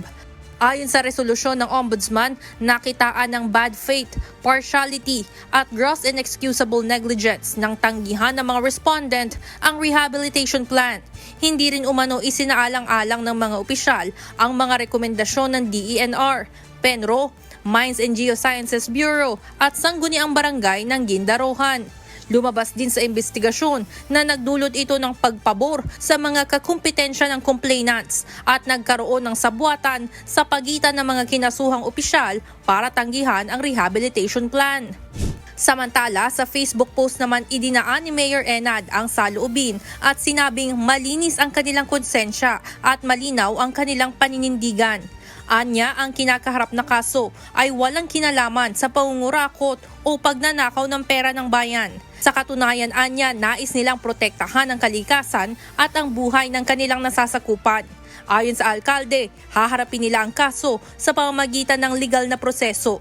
Una nang pinatawan ng Ombudsman sina Mayor Enad, Vice Mayor Peña at ang 10 konsehal ng 1 taong preventive suspension simula noong February 2026. Evan Alvarez, humahataw sa Balita Ngayon. Inihayag ni Attorney Levito Baligod, abogado ng mga dating sundalo, na wala umanong mali siya ang pagkakasali ng larawan ng mag-asawang Senator Kiko Pangilinan at megastar Sharon Cuneta sa kanilang press con kamakailan kaugnay ng mga personalidad na nabigyan o tumanggap umano ng pera mula sa flood control projects. May hataw na balita si Dante Amento. Nilinaw ni Attorney Levito Baligod na walang mali siya ang pagkakasama ng larawan ni Senator Kiko Pangilinan at Sharon Cuneta sa presentation sa nakaraan nilang press conference sa Mandaluyong City. Ayon kay Baligod, hindi sila ang mismong gumawa ng nasabing presentation at posibleng pagkakamali lamang ito ng isang staff kung saan napasama ang larawan ng mag-asawa. Don't put any malice siguro. Lumabas yung picture doon because maraming mga pictures ito, no?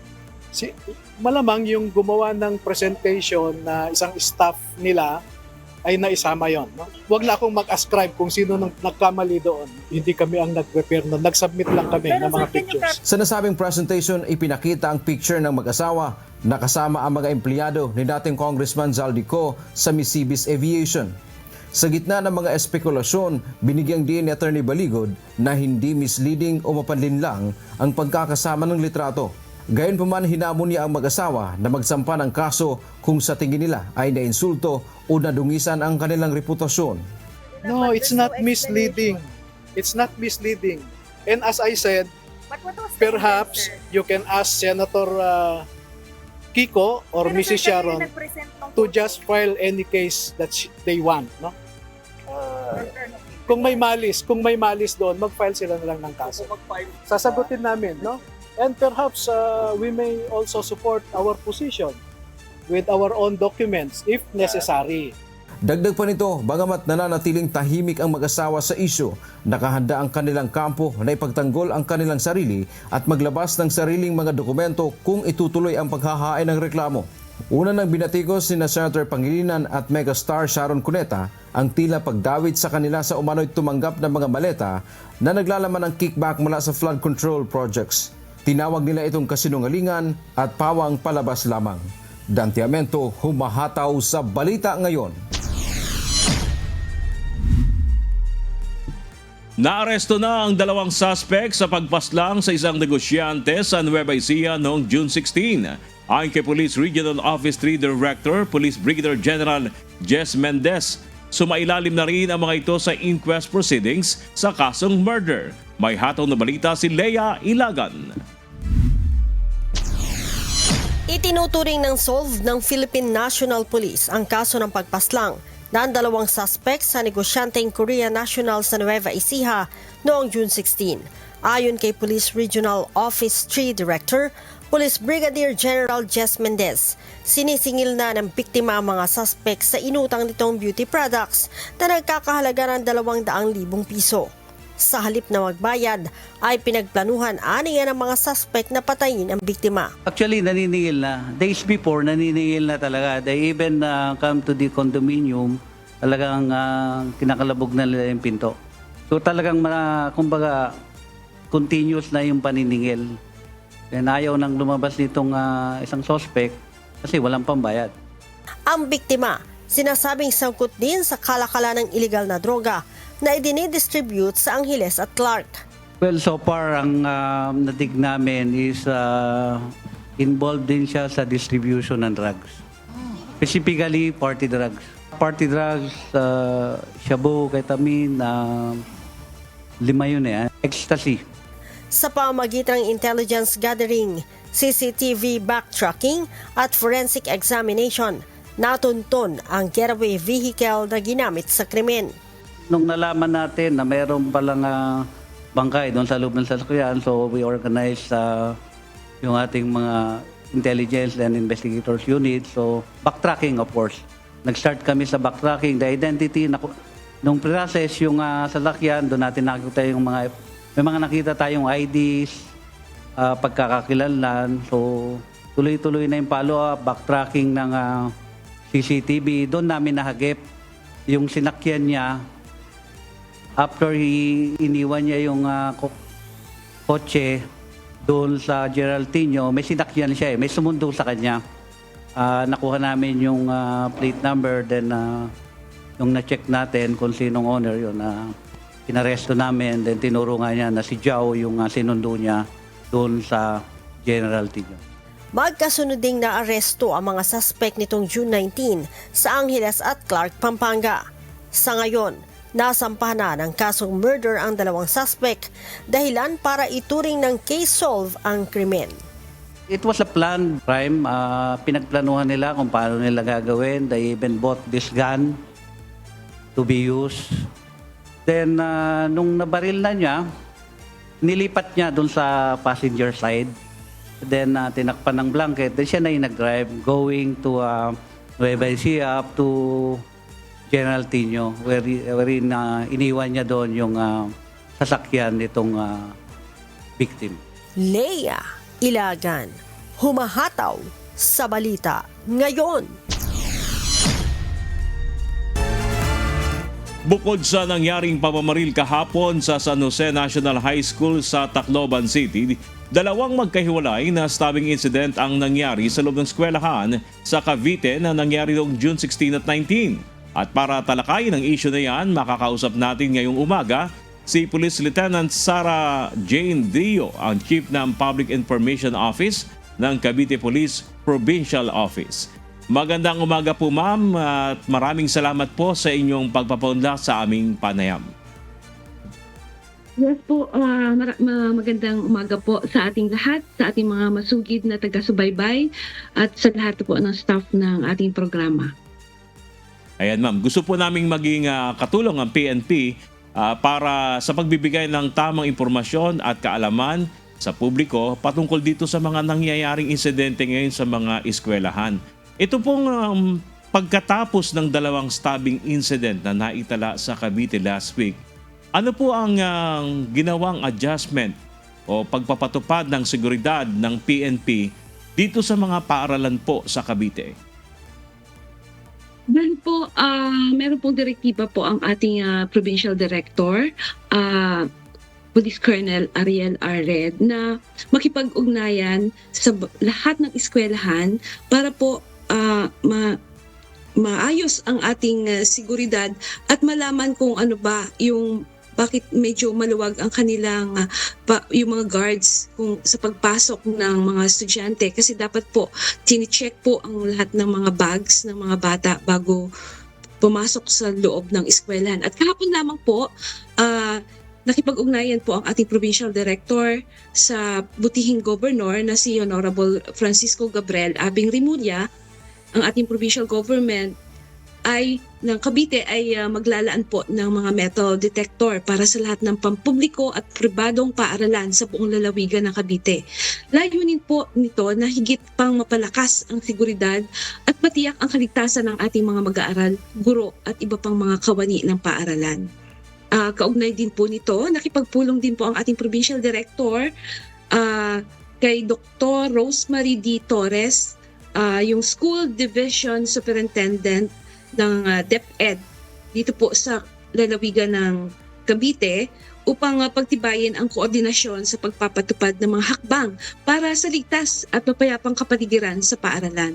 Kabilang po sa mga napagkasunduan ang mas mahigpit pang inspeksyon sa mga mag-aaral bago sila pumasok sa loob ng paaralan upang maiwasan ang pagpasok ng mga anumang ipinagbabawal o mapanganib na kagamitan. Pinahihintulutan din ang mga pulis na magsagawa ng regular na pag-ikot sa loob ng paaralan, lalo na po tuwing recess or break time, bilang karagdagan din pong agarang pagtugon sa anumang insidente, bukod pa sa kanilang pagpapatrol sa paligid ng school premises. Ang mga hakbang na ito po ay bahagi ng patuloy na pakikipagtulungan ng DepEd, PNP at ang pamahalaan ng panlalawigan ng Cavite upang matiyak ang ligtas, maayos at angkop na kapaligiran ng bawat mag-aaral sa lalawigan. Kailangan po natin maging safe space ang paaralan para sa lahat sa mga magulang, mga maguguro at mga mag-aaral. And magandang balita po ma'am yung binanggit niyo po ito na magkakaroon na ng mga metal detector sa mga eskwelahan dyan sa Cavite provided by the LGU at may pakikipag-ugnayan sa DepEd para po sa mas mahigpit na inspeksyon sa pagpasok ng mga estudyante. As well as ito po ang pinahihintulutan, parang bago po sa akin ito, yung pinahihintulutan na ngayon yung PNP na pumasok sa school grounds during recess para mag-inspeksyon. Ma'am, ito muna pong sa punto ng metal detector. Nabanggit po ba na kung kailan ito target na ma-distribute sa mga eskwelahan at paano po ba ito sa pag-turnover po ba sa kanila? Sasailalim muna sa seminar siguro kung paano po ba gamitin ang metal detector at kung sakaling maka-encounter sila ang isang guard ng school, paano niya tutugunan? Kumbaga ituturing kung sakaling nakadetect, paano ang isang i-approach ang isang minors. Kasama po ba yon sa mga susunod na gagawin, ma'am?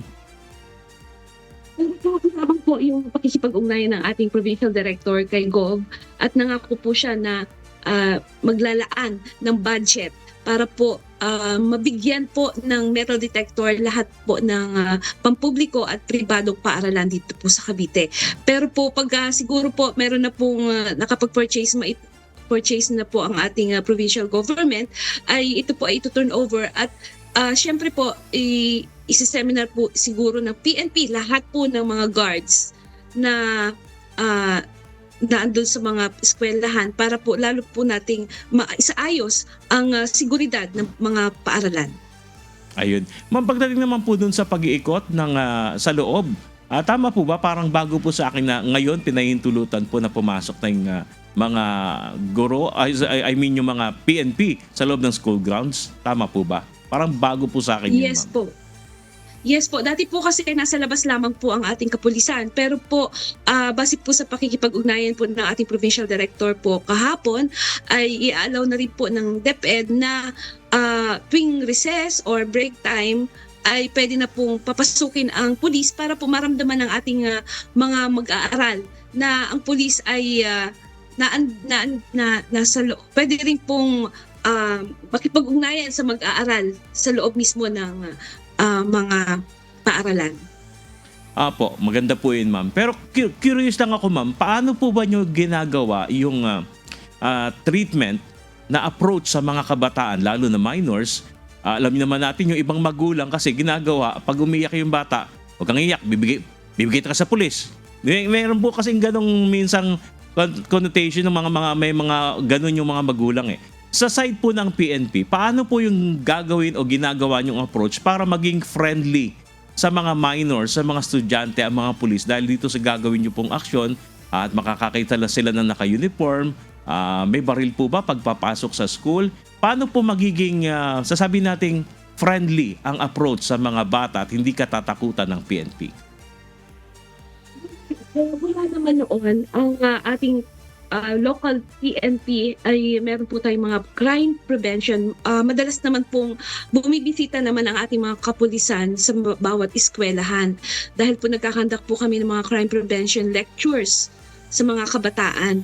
At kami naman po ay yung crime prevention lectures, ito po ay naaayon sa mga kabataan na lagi sila ay ligtas sa anumang krimen. Pinaalalahanan namin na laging mag-ingat mga crime prevention tips. So lahat naman ng aming mga lectures at mga crime prevention ay akma naman sa mga recipient natin ng mga kabataan, lalo na yung mga bullying na yan, mga tawag dito, mga anti-rape, tapos lahat ng batas na mga illegal drugs, para po sila po ay maging aware sa ating mga tawag dito, sila po ay maging aware sa mga batas natin, kaugnay po sa mga criminal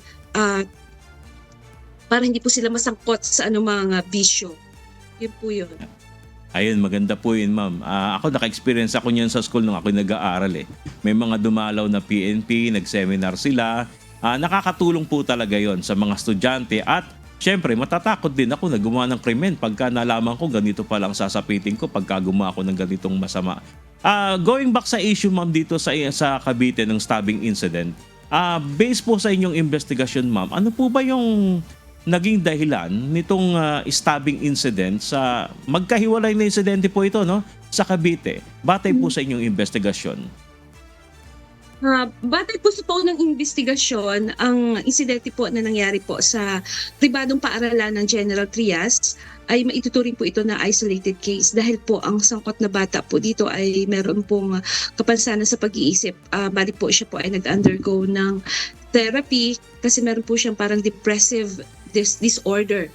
At ang insidente naman po nangyari sa Cavite City, ito po ay nag-ugat sa pagtatalo sa pagitan po ng dalawang estudyante na nauwi sa suntukan at kalaunan po ay nanaksak po yung isa. So sa parehong kaso, agad naman kumilos ang ating otoridad upang masiguro ang kaligtasan ng mga mag-aaral at maipagpatuloy ang investigasyon sa ilalim ng umiiral na batas. Yun na po nangyari po sa General Trias City po. Ito po ay ngayon kasalukuyan pong nasa kustodiya ng isang private institution dahil po siya po ay nag-undergoing ng therapy. Tapos yung isa naman po, yung nasa Cavite City po, yung nanaksak po, ito po ay file na po natin ng criminal case for frustrated homicide. Ayun po. Ma'am, kung kayo po ang tatanungin, ano po ang may papayo nyo dun sa mga magulang at maging sa mga estudyante? Kung sakali, wag namang mangyari maulit, Pero kung magkaroon ng encounter na ganitong katulad na insidente sa isang eskwelahan, ano po bang immediate reaction na dapat gawin ng isang mag-aaral para maprotektahan ang kanyang sarili? Siyempre po, sa mga magulang, gaano pa tayo kaabala sa ating mga trabaho, mahalagang maglaan ng oras para kausapin ang ating mga anak, kamustahin, at baka meron pong pinagdadaanan. Ang bukas ang komunikasyon sa loob ng pamilya at susi po upang maunawaan ng kanilang kalagayan, emosyon na pinagdaraanan, lalo na pag pumapasok sa paaralan. Huwag po natin ipagwalang bahala ang mga palatandaan at pagbabago sa kanilang ugali o pakikisalamuha. Kailangan maging observant ang magulang sa kinikilos ng ating mga anak. Sa mga estudyante, kung may problema o suliranin, huwag po nating sarilinin ito. Mas mainam po na maging bukas sa ating mga magulang, guro o guidance counselor upang makuha ang tamang tulong at payo. At ang paghingi ng tulong ay hindi kahinaan, kundi ito isang hakbang tungo sa kaligtasan at maayos na pag-unlad. Ayun, salamat po. At dapat yan tandaan ng ating mga magulang.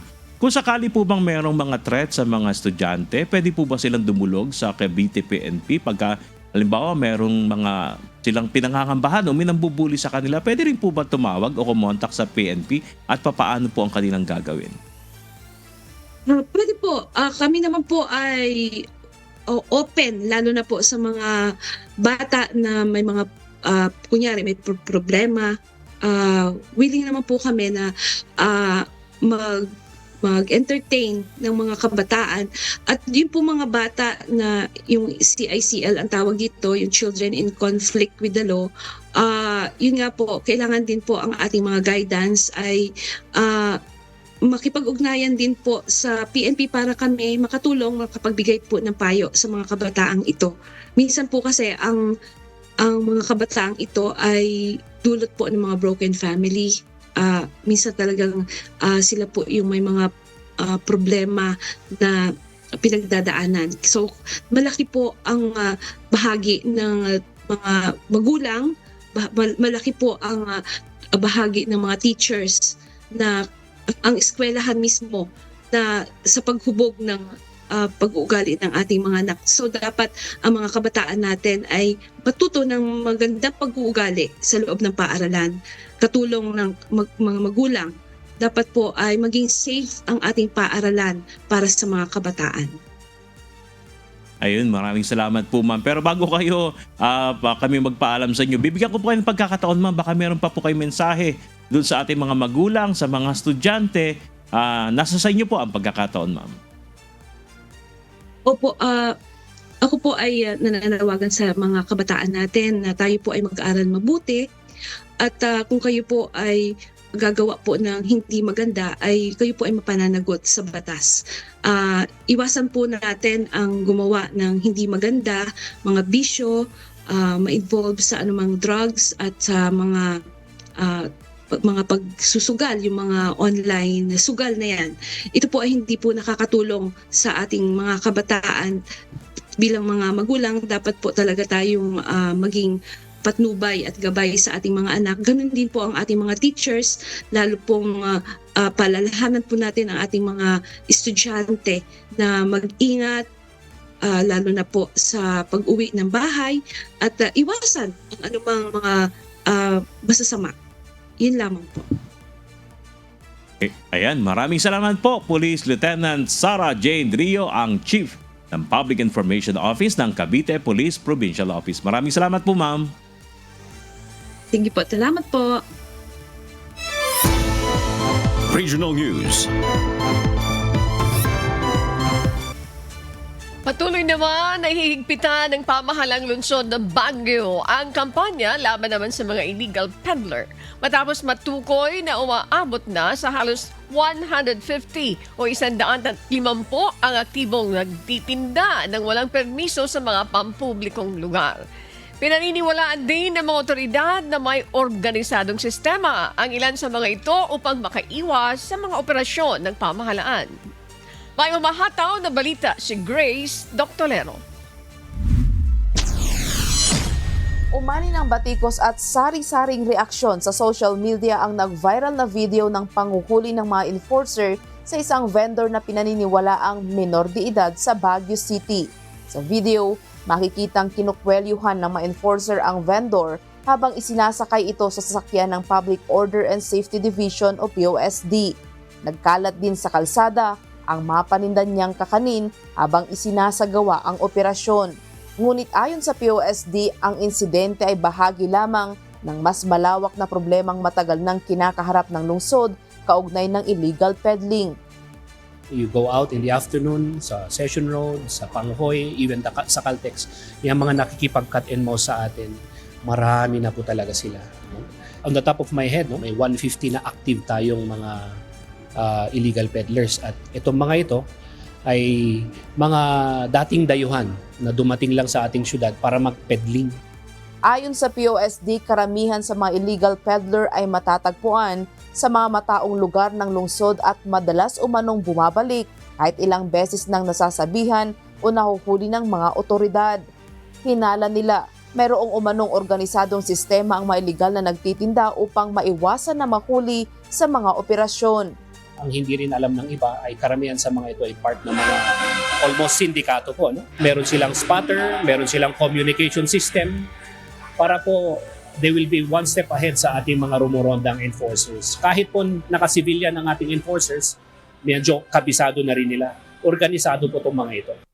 Samantala, nilinaw ni Baguio City Mayor Benjamin Magalong na ang mga operasyon ng POSD ay bunga ng mga reklamong natatanggap ng LGU mula sa mga lehitimong negosyante na apektado ng illegal vendors. Yung action ng POSD was a result of a complaint ng mga legitimate vendors na itong mga hinuli o ito yung mga nahuli, consistently binabiolate nila at insistent sila. Nagkataon naman na ipinakita lang yung portion na yon, diba? Ang totoo no, nagre-resist kasi ng arrest, ng apprehension. Kaya nakolaran. Pero talagang ina-apprehend nila yung tao. Kasi nga, sila yung matitigas na ulo eh. Ilang beses na yan, na paulit-ulit na sila sabihan. Ayaw na natin magkaroon ng ambulant vendor. Ayon sa lehitimong vendor na si Aling Marilu Salvador, batid nila ang pangangailangan na kumita rin ang iba. Pero paliwanag niya mahalaga na sumunod ang bawat mga nagtitinda sa mga panuntunang ipinatutupad ng pamahalaang lungsod. Tax sa aming, yung kahit na lahat na binabayaran, kahit BIR, samantalang sila, hindi sila nagbabayad. Hindi naman namin binagbabawalan sa kanilang ganun kasi naghahanap buhay din naman sila, pero itama naman nila sa lugar. Naapektuhan yung aming pagtitinda. Giit ng pamahalang lungsod, ipagpapatuloy nito ang mahigpit na pagpapatupad ng mga ordinansa laban sa illegal peddling upang mapanatili ang kaayusan sa mga pampublikong lugar at maprotektahan ang mga lehitimong negosyanteng sumusunod sa batas. Grace Doctolero, humahataw sa balita ngayon.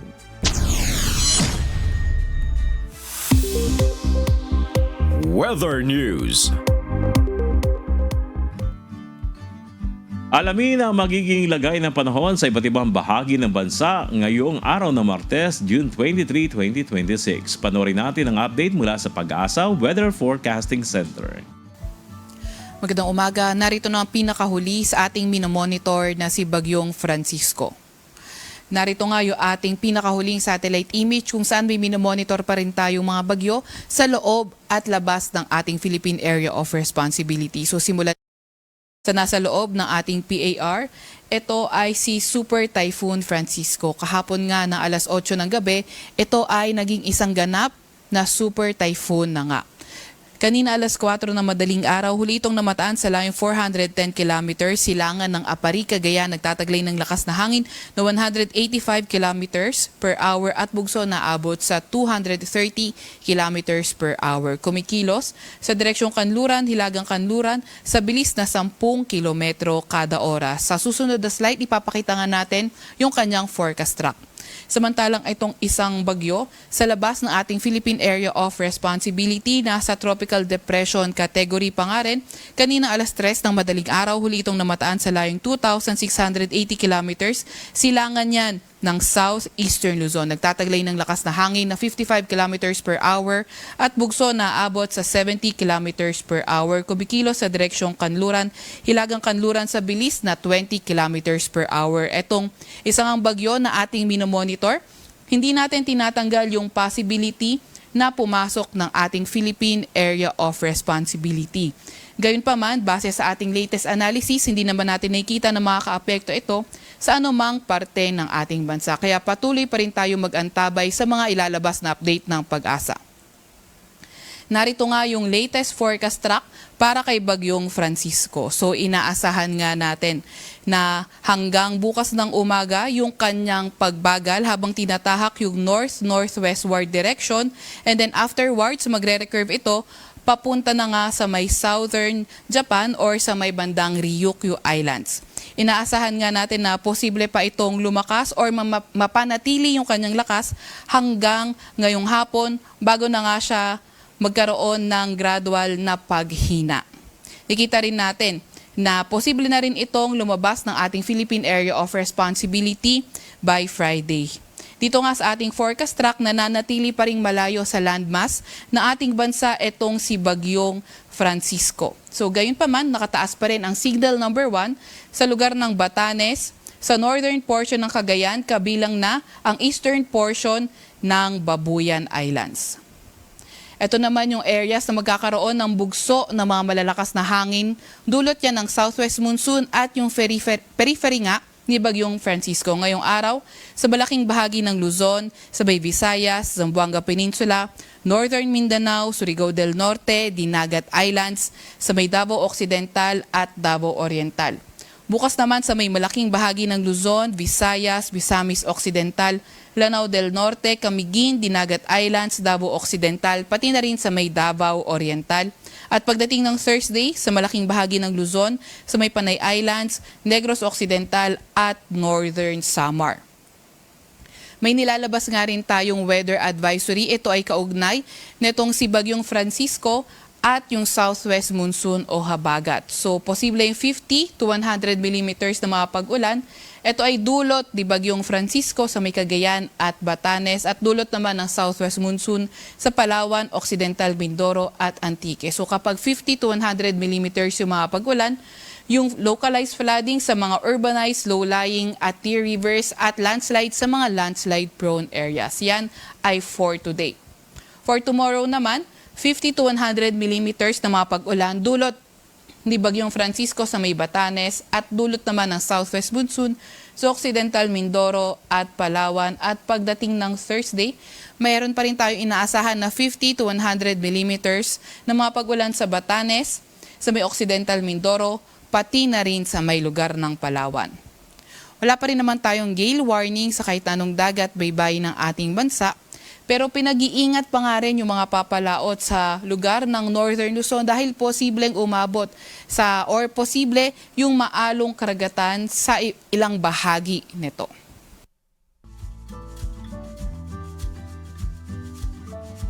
At napanood po natin ang update kaugnay sa Super Typhoon Francisco. Patuloy kayong mantabay at mag-monitor sa epekto ng bagyo at gawin ang ibayong mga paghahanda. Feature News. Binigyang parangal ng Philippine Embassy at Consulate ang iba't ibang Filipino community groups sa Queensland, Australia. Ito ay bilang pagkilala sa kanilang maayos na pakikitungo sa mga Australian citizens sa panahon ng pananatili sa bansa. May hataw na balita si Maeve Yandog.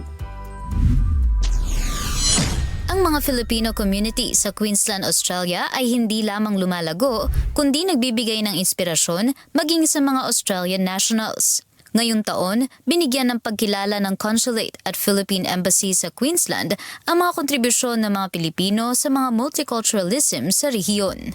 And these community groups and outstanding individuals are the ones that spearhead and lead our Filipino community here. So without them, I don't think we'd have that community spirit. So tonight, it's really honoring them and it's honoring our kababayans as well. Sa mga tagapanguna naman ng mga Philcom, sinabi nilang dagdag sa kanilang pagpupursige ang makatanggap ng mga pagkilala. Laluan nila nitong pinalalakas ang kanilang samahan para mas magsumikap sa kanilang mga advokasya.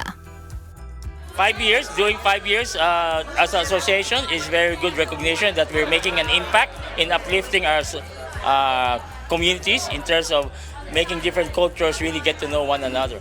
We are very proud to have this Sambayanan, and all the people in the Sunshine Coast will have the voice for the consulate and ambassador. It's not only for Ilocanos but for other Filipinos to know about our culture and to transfer it to the younger generations who were born here but they never get in touch. Samantala, ayon naman sa ilang mga Pilipino, hindi nila nararamdaman na naiiba sila sa mga citizens ng Australia sa Queensland, kaya hindi na mahirap sa kanila ang makibagay o makipamuhay sa kanila. I really did not think at once that I was different, to be honest. Being the only Asians, I'm working community and being the only Asians, I didn't really feel segregated or being felt different. So it's a home to me, just like Philippines is. So what I can say is that Australia is very welcoming when it comes to the different ethnicities around the world. Batay sa datos, nasa 74,000 ang bilang ng mga Pilipino sa Queensland. Sa buong Australia naman ay umaabot sa 400,000 ang bilang ng Pinoy sa iba't ibang sektor. Karamihan ay sa healthcare industry. Ang masasabi ko lang po ay ipagpatuloy sana natin ang magandang pakikitungo natin sa mga Australian mag-volunteer po tayo sa mga activities ng komunidad. Palawagin natin ang ating pakikipagkaibigan sa multicultural, ibang grupo ayon sa multiculturalismo at sumunod po tayo sa batas at bigyan po natin ng magandang pangalan ang Pilipino na mapagkakatiwalaan, masipag at mahalagang haligi ng lipunan ng Australia. Mavian Dog, humahataw sa balita ngayon.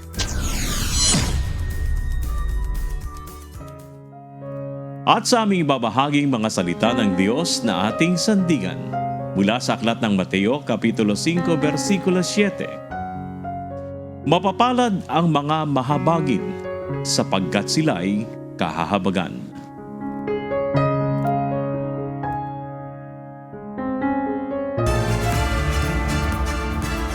At yan po ang mga mahataw na balita ngayong umaga ng Martes, ika-23 sa buwan ng Hunyo 2026. Ako po si Bernard Dadis. Happy Sabat muna kay Races. John, Nano, and Sarah, magandang umaga po sa inyo kasama si JC. Sa ngalan ng lahat ng bumubuo ng UNTV News and Rescue, UNTV, Radyo La Verdad 1350, at ng ating mga correspondent mula sa Pilipinas at sa iba't ibang panig ng mundo. Ako naman po si Annie Central. At dito po sa UNTV at UNTV, Radyo La Verdad 1350, Diyos ang aming sandigan. Serbisyo publiko ang aming pinahalagahan. Stand by po dahil susunod na ang Good Morning Kuya. Salamat po sa Diyos at magandang umaga.